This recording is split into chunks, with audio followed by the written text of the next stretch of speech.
Oppo அவங்களோட Reno சீரிஸில் இப்போது Reno 13 and 13 Pro அப்படிங்கிற ரெண்டு ஸ்மார்ட் ஃபோன்ஸ் இப்போ அஃபிஷியலாக லான்ச் பண்ணியிருக்கிறாங்க. இன்றைக்கி இந்த வீடியோவில் இந்த ரெண்டு ஸ்மார்ட் ஃபோன்ஸ் எப்படி இருக்குது, இந்த ப்ரைஸ் ரேஞ்சில் இந்த ஃபோன் நீங்கள் கன்சிடர் பண்ணலாமா அப்படிங்கிற கம்ப்ளீட் ஒப்பீனியன் தான் இந்த வீடியோவில் நீங்கள் பார்க்க போகிறீங்க.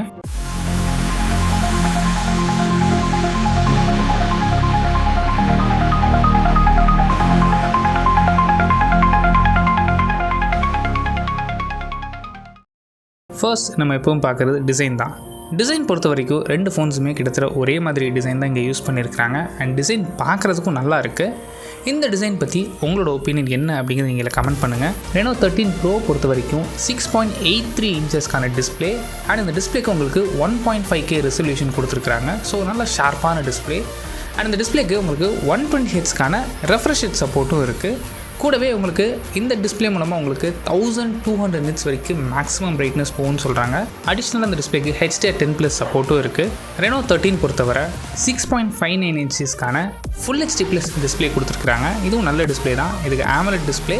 இந்த டிஸ்பிளேக்கும் 120 ஹெர்ட்ஸ்க்கான ரெஃப்ரெஷ் ரேட் சப்போர்ட்டும். இந்த டிஸ்பிளேயோட ப்ரொடெக்ஷனுக்காக Corning Gorilla Glass version 7i use பண்ணியிருக்கிறாங்க. அண்ட் பீக் பிரைட்னஸ் பொறுத்த வரைக்கும் உங்களுக்கு 1200 நிட்ஸ், நார்மல் பிரைட்னஸ் பொறுத்த வரைக்கும் 600 நிட்ஸ். நெக்ஸ்ட் ப்ராசஸர் பொறுத்த வரைக்கும் ரெண்டு ஃபோன்ஸுமே MediaTekோட Dimensity 8350 SoC யூஸ் பண்ணியிருக்கிறாங்க. இந்த ப்ராசஸர் சப்போர்ட் பண்ணுறதுக்கு 12GB வரைக்கும் LPDDR5X RAM ஆப்ஷனும் அண்ட் ஸ்டோரேஜ் பொறுத்த வரைக்கும் 512GB வரைக்கும் UFS 3.1 ஸ்டோரேஜ் ஆப்ஷன்ஸும் அவைலபிளாக இருக்குது. இந்த ப்ராசஸரோட பர்ஃபார்மன்ஸ் எந்த அளவுக்கு இருக்கும் அப்படின்னா, இது ஒரு கிட்டத்தட்ட ஒரு ஃப்ளாக்ஷிப் ப்ராசஸர். Dimensity 8300க்கும் 8350க்கும் பெரிய டிஃப்ரென்ஸ் கிடையாது. 8300 எந்த அளவுக்கு பெர்ஃபார்ம் பண்ணுச்சோ அதை விட கொஞ்சம் பெட்டராக இருக்கும். ரியல் டைம் யூசேஜ் பொறுத்த வரைக்கும் நீங்கள் டே டு டே யூசேஜில் என்ன அப்ளிகேஷன் யூஸ் பண்ணாலும் மேக்ஸிமம் இதால் ஹேண்டில் பண்ண முடியும். கேமிங் பொறுத்த வரைக்கும் ஹை கிராஃபிக்ஸில் உங்களால் ஈஸியாக ப்ளே பண்ணிக்க முடியும். அண்ட் உங்களோட யூசேஜ் ரொம்ப ஹார்ட் கோர் கேமர் அப்படின்னு நினச்சிங்கன்னா இந்த ப்ராசஸர் அதுக்கு சூட் ஆகாது. நிறைய த்ராட்லிங் இஷ்யூஸ் வரது வாய்ப்பு இருக்குது. பட் இது எல்லாமே ரியல் டைம் யூசேஜ் எந்த அளவுக்கு இருக்குது அப்படிங்கிற பொறுத்து இருந்து அதுக்கப்புறம் நீங்கள் கன்சிடர் பண்ணி பாருங்கள். அண்ட் நெக்ஸ்ட் கேமராஸ் பொறுத்த வரைக்கும் பிரைமரி சென்சர் 13 Proவில் 50 மெகாபிக்சலுக்கான primary sensor Sony IMX 890 sensor use பண்ணியிருக்கிறாங்க. இந்த சென்சருக்கு ஆப்டிக்கல் இமேஜ் ஸ்டெபிலேஷன் சப்போர்ட் இருக்குது. ஸோ ஆப்டிக்கல் இமேஜ் ஸ்டெபிலேஷன் அப்படிங்கும்போது உங்களுக்கு லோ லைட்லேயும் நல்ல ஃபோட்டோஸ் கிடைக்கும். வீடியோஸ் எடுக்கும்போது ஷேக் இல்லாமல் உங்களோட வீடியோஸ் கேப்சர் பண்ணிக்க முடியும்.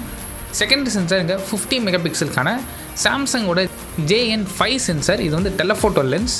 இந்த டெலஃபோட்டோ லென்ஸ் எடுக்கும்போது உங்களுக்கு 3.5x வரைக்கும் ஆப்டிக்கல் ஜூம் பண்ணிக்க முடியும் அண்ட் 120x வரைக்கும் உங்களால் டிஜிட்டல் ஜூம் பண்ணிக்க முடியும்.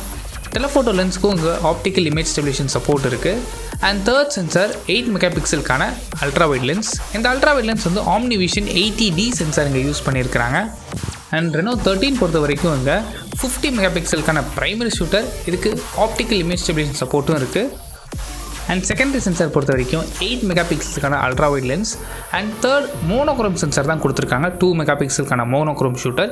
ஸோ இங்கே டெலஃபோட்டோ லென்ஸை கட் பண்ணி கொடுத்துருக்குறாங்க. ஸோ அதுங்க ஆப்ஷன் கிடையாது. அண்ட் செல்ஃபி கேமரா பொறுத்த வரைக்கும் ரெண்டு ஃபோன்ஸ்லையுமே 50 மெகாபிக்சலுக்கான செல்ஃபி ஷூட்டர். இதோட அப்பேச்சர் பொறுத்த வரைக்கும் f2.0 க்ளாக் பண்ணியிருக்கிறாங்க.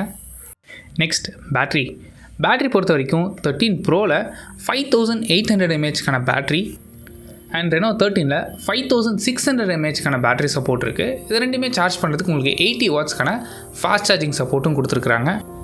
அண்ட் Reno 13 Proவில் உங்களுக்கு வயர்லெஸ் சார்ஜிங் சப்போர்ட் கிடையாது. கொடுத்துருந்தா இன்னுமே கொஞ்சம் பெட்டராக இருந்திருக்கும். நெக்ஸ்ட் சாஃப்ட்வேர் பொறுத்த வரைக்கும் அங்கே ரெண்டு ஃபோன்ஸுமே Android 15ல் தான் ரன் ஆகுது. இதுக்கு மேலே ஓப்போட ஓன் UA ஆன ColorOS வெர்ஷன் 15 அப்ளை பண்ணியிருக்கிறாங்க. அடிஷ்னலாக இந்த ஃபோனுக்கு 5G support, Wi-Fi 6 support, Bluetooth version 5.4 and கூடவே உங்களுக்கு IP ரேட்டிங் 68 and 69 ரேட்டிங் சப்போர்ட்டும் இருக்குது. ஓப்போவே அவங்களோட ஓன் டெவலப்மெண்ட்லேருந்து X1 நெட்வொர்க் சிப் அப்படின்னு கிளைம் பண்ணியிருக்கிறாங்க.